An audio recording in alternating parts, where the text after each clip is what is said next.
ये पकड़ में आया अबू जिंदाल, तो आप लोग उससे पूछताछ करते रहे होंगे, और क्या बताया? मतलब किस तरह से वहाँ पाकिस्तान में रहता था? क्या ट्रेनिंग से था? जब कराची के कंट्रोल रूम में, जब यहाँ मुंबई में अटैक हो रहा था, क्या उसने भी आतंकियों से बात की थी? नहीं, उसने नहीं बात करी है। हुँ, बेसिकली बात तो पाकिस्तानियों ने ही, जो भी थे वहाँ पर, हुँ, अबू अलकमा ने बात करी है। बेसिकली उसने ज़्यादा बात करी है। हाँ, लेकिन एक चीज़ इसमें उभर के आती है पूरी, दैट उस टीवी के थ्रू जैसे लाइव हुँ, एक्शन होता था, लाइव एक्शन दिखाते थे, हुँ, तो वो लाइव एक्शन देखने के बाद में ये फिर डायरेक्शन देते थे, ये चल रहा है टीवी में, तुम यहाँ दिख रहे हो, वो दिख रहे हो, ऐसा कर लो, वैसा कर लो। गाइडेंस उनको यहाँ से मिल जाती थी। हुँ। ये बड़ा नुकसान हुआ। उस वक़्त तो कोई रूल रेगुलेशन नहीं था, तो जो पूरा हाँ, आई मीन पूरे जो लाइव हुआ ना, उससे उनको क्या कहते हैं, बड़ा फायदा मिला। आई मीन क्या कहते हैं, जो कॉन्स्पिरेटर्स थे 26/11 को, इनको गाइड करने के लिए। अच्छा, मैं ये आपको बता दूँ कि जब 26/11 मुंबई में अटैक हुआ था, तो सारे टीवी चैनल लाइव थे उस दौरान, और ये इन्वेस्टिगेशन में भी सामने आया, और सर भी बता रहे हैं कि अबू जिंदाल ने इनको बताया कि जो कराची के कंट्रोल रूम में जो आतंकी थे, आईएसआई के लोग थे, अबू जिंदाल भी था, वो टीवी देख रहे थे, और टीवी में सब लाइव प्रसारण हो रहा था, तो वो देखकर पाकिस्तान से कॉल, जो मुंबई में अटैक कर रहे थे आतंकी, उनको फोन किया जा रहा था, पूरा आइडिया बताया जा रहा था। हालांकि उसके बाद फिर ये नए नियम भी आए। अब कोई आतंकी वारदात होती है या एनकाउंटर होता है टेररिस्ट, तो कभी लाइव प्रसारण नहीं होता है। ये मिनिस्ट्री ने ये गाइडलाइन जो है वो बताई है। अबू जिंदाल जो था, वो क्या अरेस्टिंग से बचने के लिए उसने कोई प्लानिंग की थी कि किस तरह से बचा जाए? क्योंकि पाकिस्तान से सऊदी अरब आ जाना पचता नहीं है। क्या सऊदी अरब में और भी टेररिस्ट थे उसके साथ के? हाँ, फैयाद कागजी भी था। फैयाज कागजी आईएसआई के लिए काम कर रहा था और ये लश्कर के लिए काम कर रहा हुँ, था, क्योंकि उसको सी उसके पास इंडियन डॉक्यूमेंट्स तो कुछ थे नहीं, हुँ, सारे पाकिस्तानी डॉक्यूमेंट्स थे। पासपोर्ट भी पाकिस्तानी पासपोर्ट था, नेशनल कार्ड भी सारे पाकिस्तान के थे, हुँ, शादी भी उसने पाकिस्तान में कर रखी थी। हुँ, हाँ, तो इसीलिए ऑब्वियसली आई मीन उसको कभी भनक नहीं पड़ी दैट ये सऊदी में ये क्या कहते हैं डिटेक्ट हो जाएगा। हुँ। लेकिन एक चीज़ मैं बताना चाहता हूँ, सऊदी ये पहली बार जब गया तो वो अपने क्या कहते हैं फैमिली से मिला था वहाँ पर। अच्छा, जो हाँ, वो हज करने गए थे यहाँ से, हुँ, अच्छा, ये इसकी महाराष्ट्र से? महाराष्ट्र से इसके जो फैमिली के मेंबर्स कुछ गए थे। हुँ, आई थिंक मेरे को जो याद आ रहा है उसका सिस्टर गई थी। हुँ। हाँ, तो वो वहाँ वहाँ पर उसको मिला था। ओह! हाँ, फर्स्ट टाइम जब गया था, लेकिन वहाँ मिलने के बाद फिर वापस पाकिस्तान आ गया था। अच्छा, हाँ, जब सेकंड टाइम गया था वो सेटल होने के लिए गया था वहाँ पर, पाकिस्तान सऊदी में, में। सऊदी में। हाँ, सेटल होने के लिए वहाँ से वो अपना फिर वो जो क्या कहते हैं ना रिक्रूटमेंट वगैरह, टेररिस्ट की रिक्रूटमेंट वगैरह करना चाहता था वहाँ से। हुँ। और क्या-क्या पूछताछ हुई? मतलब क्या और जानकारी मिल पाई मतलब उससे? सी इतनी तो जानकारी आप आई मीन पूरी जो उससे इंक्वायरी से पता चला दैट लश्कर ए तोयबा, अब की बात नहीं कर सकता हूँ, मैं उन दोनों की बात करता हूँ। लश्कर ए तैयबा की जो ऑर्गेनाइजेशन सेटअप थी बहुत ही स्ट्रांग था। हुँ, ये आई मीन इस इसके जो ऑपरेटिव्स थे नेपाल में थे, हुँ, बांग्लादेश में थे, हुँ, इंडिया में थे, हुँ, पाकिस्तान में थे।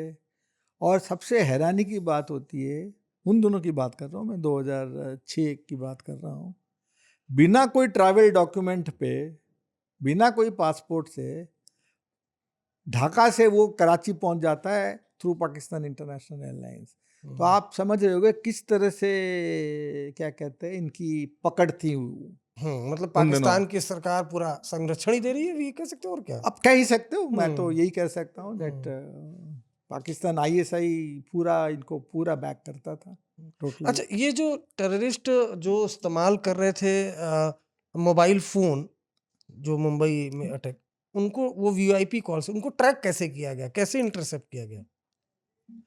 ये एक्चुअली क्या कहते हैं ना, I mean I cannot say exactly how it was done, hmm, but जो मेरे को I have gathered is that इनके पास कुछ नंबर थे जो ऑलरेडी अंडर इंटरसेप्शन पे चल रहे थे, तो वो जो वो नंबर्स ऑपरेट हो गए, तो उस नंबर्स के थ्रू कुछ they could gather, that is वो व्हाट आई हैव नहीं, हर्ड। एकदम आपने सही बोला। एक हाँ हमारा हमारा पॉडकास्ट में भी वो आए, जो कभी पीएमओ में थे, सिक्योरिटी में। उन्होंने बताया, दरअसल उन्हों और उनकी टीम ने जब जम्मू कश्मीर में थे, तब लश्कर के ग्रुप में उन्होंने वो 7-8 सिम कार्ड भेजे थे, और लकीली वो सिम कार्ड एक्टिव हो गए, हो गए दैट थे। इज वो मैंने भी वही सुना हम्म, था हम्म। जी। अब सर, एक जो ये कलावा वाली बात आई, जी जो आपने बताया कि अबू जिंदाल ने बताया कि कलावा बांधने का सिखाया। एक थ्योरी ये भी जाती है, मुंबई के जो पूर्व कमिश्नर हैं, उन्होंने ये भी शायद अपनी किताब में लिखा है कि जो आतंकी थे वो कलावा इसलिए पहन कर आए थे कि सबके सब तो मरना है सबको, तो उनको ये लगे कि ये मरने वाले इंडियंस ही थे।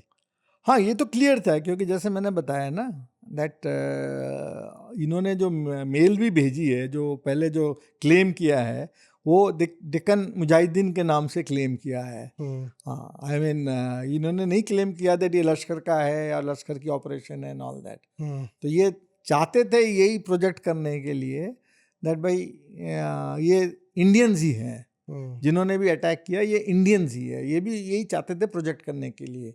लेकिन मैंने बताया ना, अजमल कसाब जिंदा पकड़ा गया, उससे सारी फिर जिसको कहते पूरी स्टोरी खुल गई। तो फिर कलावा अगर पहना गया, तो जो मरने वाला उसकी आइडेंटिफिकेशन नहीं होती, तो फिर ये भी बताया जाता कि वो हिंदू है। एक ये थ्योरी है। आप कह भी सकते हैं ये, बट फिर उस दौरान चूंकि काफी वो अलग अलग की थ्योरियां, टेररिज्म में भगवा आतंकवाद, वो सब भी, चूंकि ये मैं, जहां तक मुझे याद है कि मैंने मुंबई के जो राकेश मारिया जी ने किताब लिखी हुई है, जी जी और ये कलावे का जिक्र ज्यादा किया था, उस दौरान काफी बनाया था कि जो टेररिस्ट थे, उन्होंने जो, इंक्लूडिंग अजमल कसाब, उन्होंने ये हाँ, कलावा। ये एक्चुअली मैंने बताया ना, ये अबू जिंदाल ने ही भी एडवाइस दी थी इनको दैट अगर आप ये बांधोगे तो आपको के ऊपर कोई शक नहीं करेगा। आपको कोई पूछेगा नहीं, सेकंड टाइम पूछेगा नहीं कोई कुछ भी। हाँ, तो दैट ये तो है ही है, ये फैक्टर तो है ही है।